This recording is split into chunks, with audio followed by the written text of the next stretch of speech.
This is the Purvis Road trailhead of the Rock Island Spur.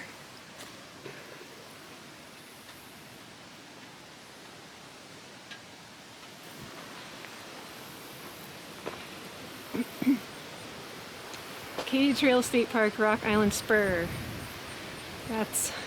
This is Purvis Road.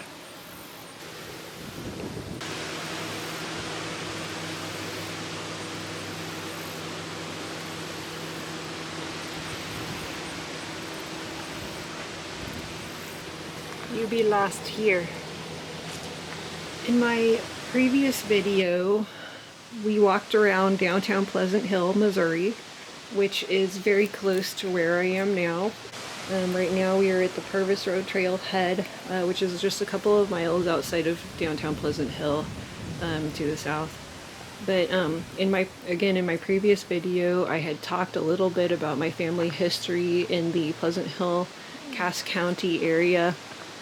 They had settled on a little waterway called Big Creek in this area, so the Rock Island Spur trail here actually crosses a portion of Big Creek just west of the downtown.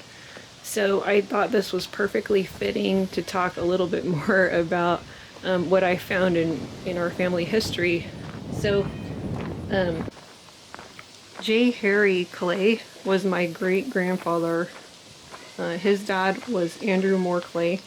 Andrew Moore had reestablished in the Pleasant Hill area after the Civil War, and he worked there as a druggist in a pharmacy.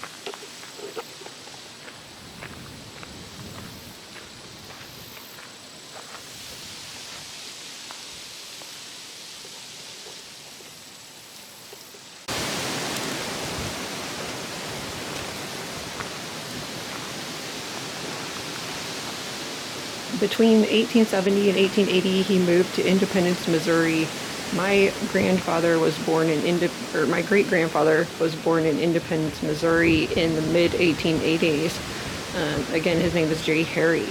So J. Harry was an industrious young man. He was very educated, and about 1904, that was when his father died, Andrew Moore Clay. So what J. Harry was up to at this time was he had already received his schooling, and he became employed at the Kansas City Star in downtown Kansas City, Missouri.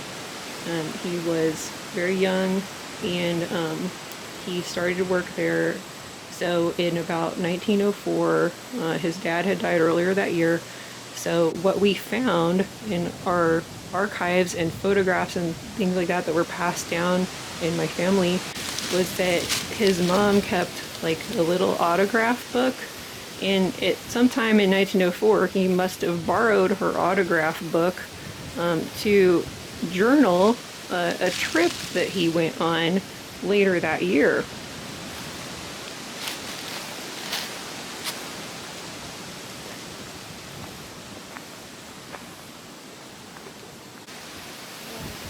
Now, this was a train trip that he went on in August of 1904, and today we are walking along the Rock Island Trail.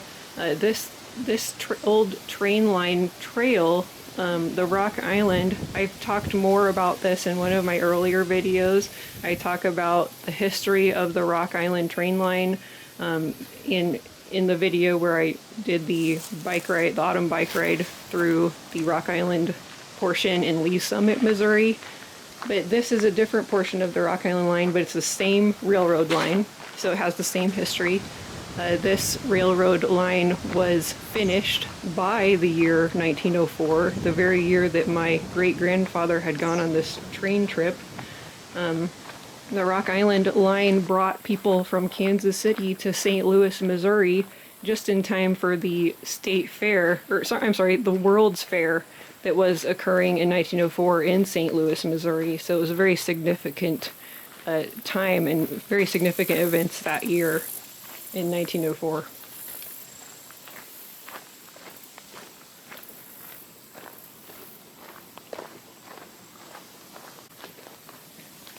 So in his trip journal, My great-grandpa writes about catching a train in Independence, Missouri. This would not have been the Rock Island train line. It would have been a different train line. He doesn't specify which company of train he was traveling with. I need to do more research into that so I could find out more particulars, but he does mention catching the train out of Independence, Missouri, where they lived at the time, to embark on a journey eastward through Indiana, Ohio, and Kentucky. I'm going to read you his journal from 1904. J. Harry Clay. Sunday, August 14th, 1904. Got up at 8 o'clock, ate breakfast, and got ready for the trip. Helped Ma and Lucille to the car for Independence. Minnie and I left for the depot at 1 o'clock. Found Carrie, John, and Margaret, and also Mary and Arthur. The Independence crowd came up on a special car. Mary wanted to go with us, but did not come prepared. Our train left the depot at 2 o'clock. It was not very crowded. We had 6 seats for ourselves and baggage. After crossing the river, the Missouri River, we got out the lunch, as nobody had eaten except Minnie and me. Our first stop was made at Moberly at 6:30. We had 10 minutes, so we thought we would explore the town. I stayed in the depot while Minnie and Mag explored. After about 5 minutes, a man asked me if that was my train leaving. I looked around and saw the train pulling out. Mag and Minnie were somewhere, and I did not know whether to go for the train or not. Finally, the train stopped about a block away. It had just switched to let another train by. After leaving Moberly, we ate another lunch with ginger ale. They had nearly a carload of drinkables. After eating, we took a walk from one end of the train to the other. We sat on the back end and viewed scenery. There's a big creek. The prettiest country I ever saw. Big creek. We made our next stop at Mexico, Missouri. I tried to mail a little letter, That's important. but did not Important to succeed. know. About 10 o'clock, the KP Quartet serenaded us. They marched through singing, marching on to Louisville, quote unquote. The porter put down our berths at 10:30. I had one for myself. I opened the window, and in about 2 minutes my bed was covered with cinders. I had to get up and shake the sheet, and then I did not yet get all of it off. It is very uncomfortable sleeping on cinders. The porter told me he would wake me when we got to St. Louis. About 11:45, he came around and punched me and yelled, "World's Fair." I looked out the window and saw the big buildings all illuminated. In about 10 minutes, we arrived at Union Station in St. Louis, the most beautiful station in the world. We all got out and walked around. We stayed at St. Louis until 1:10. I stayed up until we crossed the Mississippi River. Monday, August 15th. When I awoke, we were at Mattoon, Illinois. We got up and washed, and at Terre Haute, we got out to get some coffee. We were all in the lunchroom, and the train started out. John made a grab for the coffee, and we all made a break for the train. We just got on the last car. This was our second scare. At 8:45, we arrived at Indianapolis. We ate in the dining room in the depot. It was a fine breakfast, and we had to put up 75 cents apiece for it. We saw the Capitol building of Indiana. We left Indianapolis at 9:10, got off at Horace, and got some sunflowers at North Vernon. We commenced, spruced up, and we left the train, crossed the Ohio River at Jeffersonville, and rode into Louisville at 12:15. We had to fight our way through the bankers. We finally found a 4th Avenue car. It took us directly in front of grandmother's door. Aunt Hattie and Grandma came to meet us. We had a good dinner, and I slept all afternoon. After supper, we went for a walk on the 4th Avenue. We met John, Mr. Pizer, and Mr. Shimfus, and we all went to Jockey Club Park. Heard the 22nd Regiment I don't want to Band There of it New goes. York. It's about 10, the Filipino band arrived from the World's Fair. It was the finest band I ever heard. 100 men. It was sent from St. Louis for the entertainment of the KPs. We got home about 11. Tuesday, August 16th. This morning we went out to Camp Marion at East Taylor, where the Knights are encamped. It is at Shawnee Park in the Ohio River. We went in the California headquarters and drew some punch. It was fine. We walked around until we got hot, tired, and dusty, and came back home. In the afternoon, we went to the KP parade of 15,000 men. They were 2 hours in passing. It was led by the Filipino band. After supper, we went downtown, took in the Galt House, heard the band from Nashville, Tennessee. Wednesday, August 17th. After breakfast, we all went to Cave Hill Cemetery. Saw Uncle Will's grave with the Confederates. Minnie, Carrie, and Mag each swiped a lotus lily. Coming back, John, Carrie, and Mag went to the camp, and Minnie and I went home. After dinner, we got ready to go to the distillery. We were to meet Mr. Pizer and John at 4th Avenue and Broadway at 2:15, but we did not get there until 2:45 and they had left. Carrie and Mag went home. I went to the post office and walked around town. Got home just in time to start for the boat for Cincinnati. The Bonanza left Louisville at 5 p.m. We had a fine supper on board. Minnie played the piano a while. John and I bunked together while Mag, Minnie, and Carrie had a room. When I awoke, we were at Rising Sun, Indiana. Thursday, August 18th. Cloudy, beautiful scenery on the river. Saw 3 states, Ohio, Indiana, and Kentucky. Also saw the home where President Harrison was born and the tomb of William Henry Harrison on the hilltop from the pilot house. Arrived at Cincinnati at 10:15. Visited the stores. Bought some souvenirs. Ate dinner and went to the train at 2:55. Arrived at Cynthiana at 5. Met Uncle Frank, cousins Sue and Jane. Walked to the house and met Aunt Augie. Beautiful home. Had a fine supper. After supper, we talked until 9 o'clock. Uncle Frank and I went to Major Maury's to stay all night. Friday, August 19th. Raining. Uncle Frank, John, and I went around town. Bought some cheese, crackers, and candy. Went to the old courthouse where the famous Jet Freud case was tried. In the afternoon, took a nap. Aunt Augie, Minnie, Carrie, and John went driving in the carriage. Cousin Jane and I went to the buggy. Saw the house where my grandmother was born and married. Went to Battle Grove Cemetery where Morgan's men had a famous battle during the war. Got back just at 6.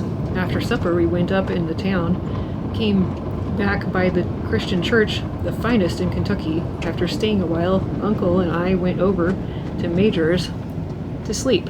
Saturday, August 20th. Aunt Aggie, Carrie, John, and Minnie went out to the farm. This morning, I am going out to see some girls tonight. This afternoon, Uncle Frank, Bob, and I went uptown. After supper, we went to the merry-go-round. Stayed late. Sunday, August 21st. Got uptown at 4:45 a.m. Got a shine. Went to church in the morning. Went to sleep. Carrie woke me. Slept in the afternoon until 4 o'clock. Aunt Augie, Minnie, Mag, and Carrie went riding. Cousin Jane and I went to see some girls. Got back home at 6. Meg and I went to church. Union meeting at the Presbyterian church. Heard the Methodist preacher. Came back home. Talked a while. Unc and I went over to Major's. Monday, August 22nd. Today is court day. Big crowd in town. Drove Aunt Aggie, Carrie, and Mag around town. Came home, left Aunt Aggie and Carrie and Mag and I drove way out to the Leesburg Pike. In the afternoon, went uptown with Cousin Hig. All the Smiths. After supper, Cousin Sue, Mag, and I went uptown. Ate ice cream and bananas. Tuesday, August 23rd. All invited out to Dr. Smith's today, 7 miles out on the Leesburg Pike. Had a fine time. About 20 ate at one table. Plenty of girls came home and got ready to leave to St. Louis. Unc and I took our grips and went to the depot to catch the 9:20 train, but we could not make connection at Lexington, so we came back. Wednesday, August 24th. Unc left for St. Louis, but I concluded to stay. We went out to Cousin Ann Chin's today.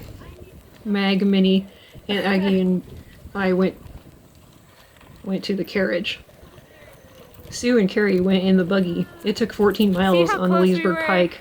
In the afternoon, we took a drive out to the Georgetown Pike, past the place where Mother was born, by Leesburg, and telephoned to Cynthiana. After supper at Cousin Anna's, we went over to Cousin Hub Chin's to stay all night. Beautiful place. Mag and I sat out under the trees while the rest were in the house, the full moon coming through the trees. It was the most beautiful night I ever saw. Thursday, August 25th.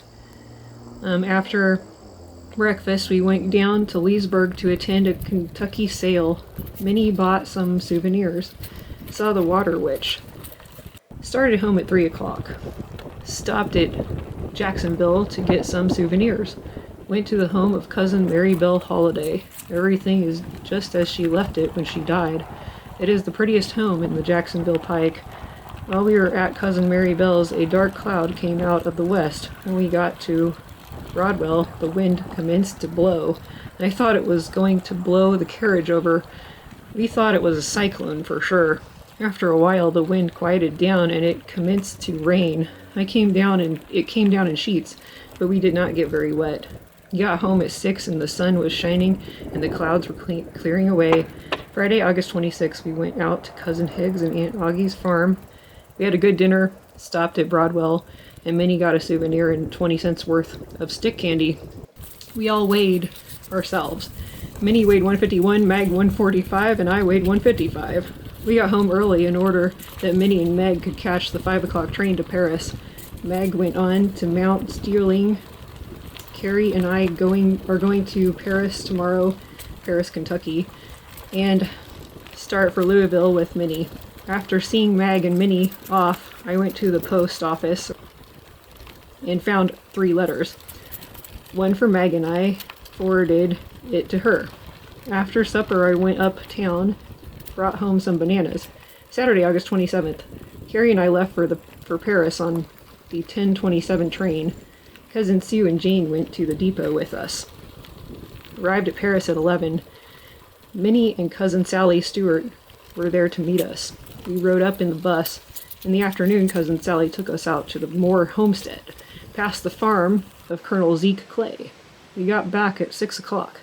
After supper, June and Maid Jameson came over, and Minnie, May, and I went out on the Georgetown Pike. Sunday, August 28th. Got up early this morning to catch the 7 o'clock car to Lexington. Passed the house where my father was born on his birthday today. He had died earlier in that year.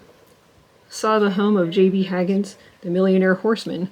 Got into Lexington at 8. Left at 8:30. Passed the monument of Henry Clay. Passed through Frankfort. Saw the Slate House where Goebel was killed. Took some convicts off the train. Got to Louisville at 11. Went up to grandmother's. All of us went out to dinner. So that concludes our journey to Pleasant Hill and the Rock Island